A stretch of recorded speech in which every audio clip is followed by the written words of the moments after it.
কড়াইশুঁটির কচুরি করব। তা কড়াইটাকে সিদ্ধ করে মশলা দিয়ে মাখিয়ে রেখে দিয়েছি আর ময়দাও মেখে রেখে দিয়েছি। কড়াইশুঁটি সিদ্ধ করে শুকনো লঙ্কা, ধনে গুঁড়ো, জিরে গুঁড়ো মানে সব করে বেটে গুঁড়ো মশলা দিয়ে ছড়িয়ে রেখে দিয়েছি। নুন দিয়ে সেদ্ধ করেছি আর হালকা করে একটু নুন দিয়ে মাখিয়ে রেখে দিয়েছি। তো এই ময়দাও মাখা হয়ে গেছে, চলো রেডি করা যাক। আমি সব লেচি করে নিয়েছি, তা লেচি করেই পুর দেবো। এই দেখো পুর দিয়ে দিচ্ছি একটা করে। এই যে মাখাটা সময় ছিল না বলে করা হয়নি, তো একা হাতে করছি, একটু 19-20 তো হবেই। দেখা যাক কতদূর কী করা যায়। এই পুর দিয়ে দিলাম।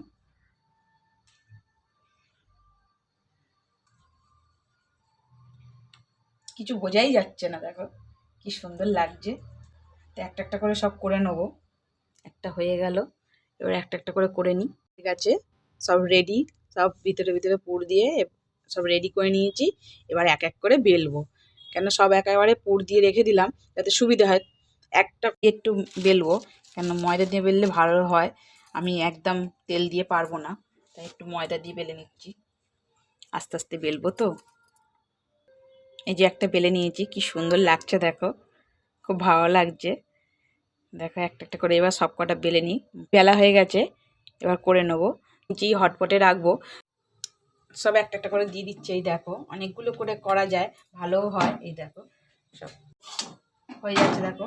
আর লুচির মতন করলে পুরো পুরগুলো বেরিয়ে যায়। এই দেখো কতগুলো একসাথে হচ্ছে, খুব সুন্দরভাবে হচ্ছে। এই দেখো, এই দেখো কি সুন্দর হয়েছে মতো। এই দেখো আমি একটু তেল দিয়ে দিচ্ছি হালকা করে।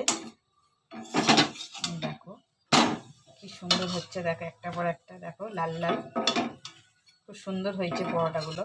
দেখো পুরগুলোও পড়েনি, কি সুন্দর হচ্ছে। কটা ডাল করবো বলেই রেখে দিলাম, বেলে রেখে দিয়েছি। তা তেলের পর্ব, সাদা তেলের পর্ব শেষ। তাই তো গাছ মার্কা ডালডা কিনে এনেছিলাম। তা এর আগে একবার করেছিলাম মানে এইটা করিনি, কড়াইশুঁটি করিনি, এমনি খেয়েছিলাম। তা আমার খুবই ভালো লাগে, আগে খেতাম। তাই এই কটা করবো আমার মতন, দেখা যাক কী হয়। অল্প অল্প করে বার করে ডালডা করছি।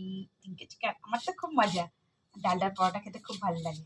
আগে খেতাম খুব, কেন দিদা আগে রোজ করতো। দেখা যাক কিরম করে